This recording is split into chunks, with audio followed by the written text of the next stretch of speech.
कक्षा 8 विषय गणित और प्रश्नावली है 11वीं क्षेत्र मिति। तो 11.1 इसके अंतर्गत अपने कर चुके हैं। 11.1 में अपने क्या पढ़ा था? आयत, वर्ग, वृत्त, इनका परिमाप, इनका क्षेत्रफल। अब 11.2 में अपने पढ़ेंगे समलंब चतुर्भुज। समलंब चतुर्भुज जिनकी दो भुजाओं आपस में क्या होती है? समांतर होती है। आमने सामने की दो भुजाओं का एक युग्म क्या होता है? समांतर होता है। तो ऐसे चतुर्भुज को क्या कहते हैं? समलंब चतुर्भुज कहते हैं। और समलंब चतुर्भुज के क्षेत्रफल का सूत्र होते हैं, 2-3 होते हैं। तो देखो, एक सूत्र आप याद रखोगे, 1/2 गुना समांतर भुजाओं का योग। ये जो आमने सामने की जो भी युग्म समांतर होता है उनके दोनों की माप दी होगी, उन दोनों का क्या करोगे? योग करोगे। जैसे ये 5 दिया है और ये 7 दिया है, तो यहाँ पे क्या लिखोगे? 5 + 7 कि 1/2 गुना समांतर भुजाओं का योग गुना ऊंचाई। 1/2 गुना समांतर भुजाओं का योग गुना ऊंचाई। दूसरा जो सूत्र होता है वो होता है 1/2 गुना, दोनों विकिरण दिए हो ना, तो विकिरणों का गुणनफल। दोनों विकिरणों की माप दी हो तो आप कौन सा सूत्र लगाओगे? 1/2 गुना विकिरणों का गुणनफल। और तीसरा जो सूत्र होता है कि आपको एक विकिरण दिया हो और 2 उस पर डाले गए लंब दिए हों, तो फिर आप क्या सूत्र लगाओगे?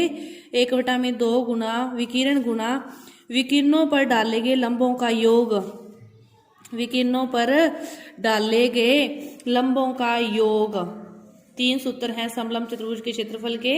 आपको क्या चीज दी है उसी के अनुसार तीनों में से सूत्र लगता रहेगा। कि यदि तो आपको समांतर भुजाएं और ऊंचाई दी है तो पहला सूत्र लगेगा।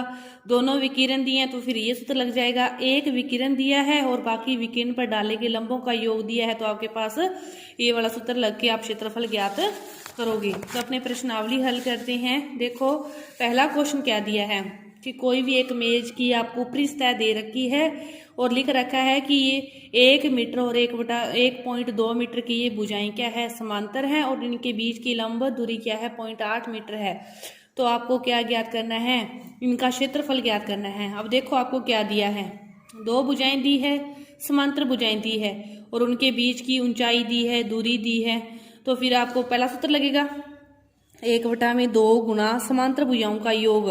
तो समांतर भुजाएं क्या है? 1 + 1.2। ये दोनों समांतर भुजाएं हैं, इन दोनों का योग करना है। तो प्लस और गुना है ऊंचाई, तो 0.8। अब देखो, 1/2 गुना 1 और इसको जोड़ोगे तो क्या आएगा? 2.2 गुना 0.8। इसको इससे भाग दे दोगे तो क्या आ जाएगा? 1.1। अब क्या करो, 1.1 गुना 8 क्या आ गया? 88। और कितने के बाद पॉइंट है? 2 के बाद। तो आपके पास आ गया 0.88 और मीटर में है तो इसका क्या आ जाएगा? Metre square.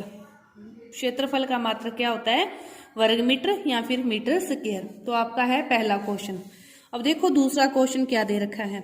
दूसरे क्वेश्चन में आपको दे रखा है क्षेत्रफल। क्षेत्रफल दे रखा है 34 सेंटीमीटर स्क्वायर। ऊंचाई दे रखी है 4 सेंटीमीटर और समांतर भुजाओं में से आपको दे रखी है एक भुजा की लंबाई। क्या दे रखी है? समांतर भुजाओं में से एक भुजा की लंबाई दे रखी है 10 सेंटीमीटर और दूसरी भुजा की लंबाई आपसे पूछी है। तो फिर सूत्र तो यही है, लेकिन इसमें तो अपने क्या ज्ञात किया था? क्षेत्रफल ज्ञात किया था। और इसमें क्या ज्ञात कर लेंगे? इन दोनों भुजाओं में से एक भुजा। फिर जो भुजा नहीं दी, मानना वो भुजा क्या है? एक्स। एक्स मान लिया। सूत्र होता है क्षेत्रफल बराबर 1/2 गुना समांतर भुजाओं का योग गुना ऊंचाई। क्षेत्रफल की जगह क्या रखना है? 34 दिया है। 1/2 गुना समांतर भुजाएं फिर क्या होगी? एक 10 होगी और एक अपने क्या मान ली? एक्स मान ली। ऊंचाई है 4। यहाँ तक हो गया। अब देखो, इसको हल कैसे करते हैं। जो 10 + x है ब्रैकेट वाला एक वर्ग, उसको वैसे का वैसे रहने दो। अब देखो, इसके गुना में है 4, तो बराबर के दूसरी साइड लेके जाएंगे तो किस में चला जाएगा? भाग में। और ये भिन्न गुना में है तो इसको दूसरी साइड लेके जाते हैं, भिन्न क्या हो जाती है? उल्टी हो जाती है। 1/2 है तो क्या हो जाएगी? 2/1 हो जाएगी। 2 से भाग देंगे तो 2, इसमें भाग देंगे तो कितना आ जाएगा? 17। तो 17 बराबर क्या आ गया? 10 + x। x का मान निकालना है तो प्लस के 10 दूसरी साइड किस में जाएंगे? माइनस में। तो आपके पास x का मान क्या आ गया? 7 सेंटीमीटर। देखो, क्या दिया था? क्षेत्रफल दिया था ऊंचाई दी थी और एक भुजा की माप दी थी, दूसरी भुजा की माप अपने को ज्ञात करनी थी। क्या मान लिया? x मान लिया। सूत्र में उसकी जगह x रख के और बस इसको याद रखना है कि गुना वाली संख्या दूसरी साइड भाग में जाती है और भिन्न को दूसरी साइड लेके जाते हैं तो भिन्न क्या हो जाती है? उल्टी हो जाती है। इसके बाद देखो तीसरा क्वेश्चन आपको क्या दे रखा है। तीसरे क्वेश्चन में कि बाड़ की लंबाई दे रखी है ABCD की। तीसरा क्वेश्चन देखो क्या दिया है आपको। पूरी बाड़ की माप दे रखी है 120 मीटर। उसके अलावा 3 भुजाएं दे रखी है और एक बात दे रखी है कि जो AB है वो तो लंब है और AD और BC क्या है? समांतर भुजाएं हैं। अब देखो जो बाड़ की लंबाई है तो ये बाह्य परिधि होगी इसकी। इसको यदि आप ABCD मानो तो आपके पास क्या दे रखा है? आपको BC का मान दे रखा है, CD का मान दे रखा है, AD का मान दे रखा है और AB का मान नहीं दिया। तो पूरा परिमाप दे रखा है और 3 भुजाओं की माप दे रखी है। तो पहले आप इसको निकाल सकते हो। इन तीनों का योग करके 120 में से घटा दोगे, क्योंकि 120 क्या है? इसका पूरा माप है, इसकी परिधि है। तो आप पहले AB ज्ञात करोगे। AB कैसे ज्ञात करोगे?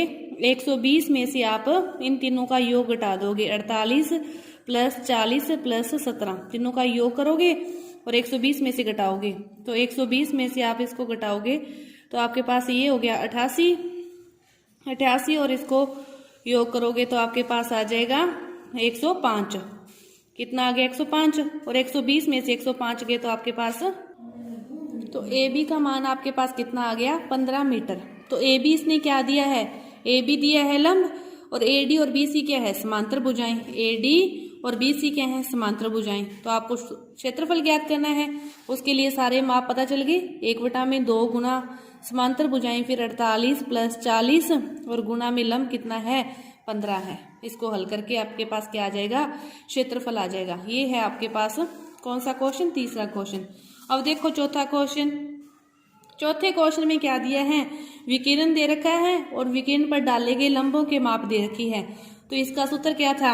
1/2 गुना विकिरण पर डाले गए लंबों का योग। तो विकिरण क्या है? 24 और विकिरण पर डाले गए लंब क्या है? 8 प्लस 13। तो 24 1/2 गुना 24 गुना 21, 2 से भाग दोगे तो कितना आ गया? 12 और 12 गुना 21 इसको गुना करोगे तो आपके पास 12 एकम 12 और 12 दूना 24 और कितना आ गया? 25 मीटर स्क्वायर इसका क्षेत्रफल। कि आपको वो देख के पता चलेगा कि आपको क्या दिया है क्या नहीं दिया। अब देखो 5वें क्वेश्चन में क्या दिया है। 5वें क्वेश्चन में दिया है कि समलंब चतुर्भुज के जो विकिरण है वो है 7.5 सेंटीमीटर और 12 सेंटीमीटर।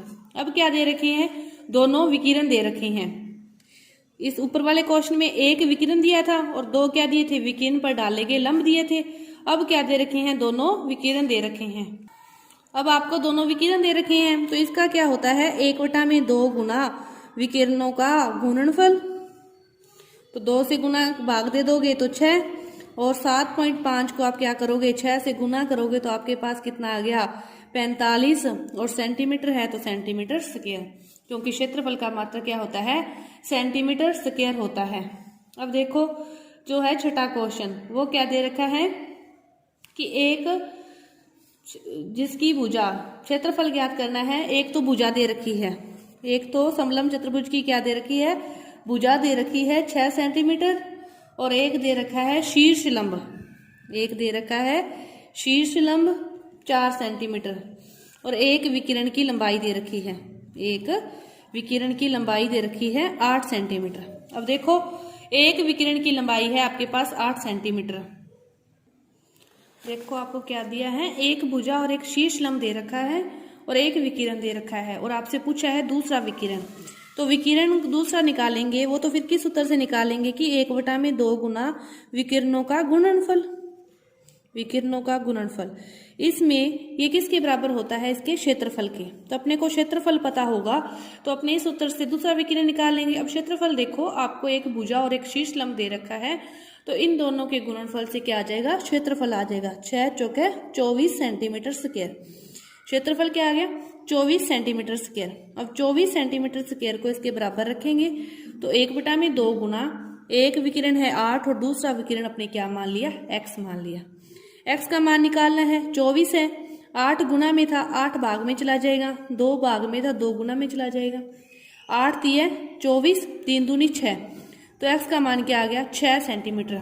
तो एक्स क्या माना था अपने, दूसरा विकिरण माना था और दूसरे विकिरण का माप क्या आ गया 6 सेंटीमीटर आ गया। तो इस प्रकार ये आपका छठा क्वेश्चन था। तो इस प्रश्नावली का जो एक पार्ट है वो पूरा हुआ, दूसरा पार्ट अपने अगली वीडियो में करेंगे। धन्यवाद।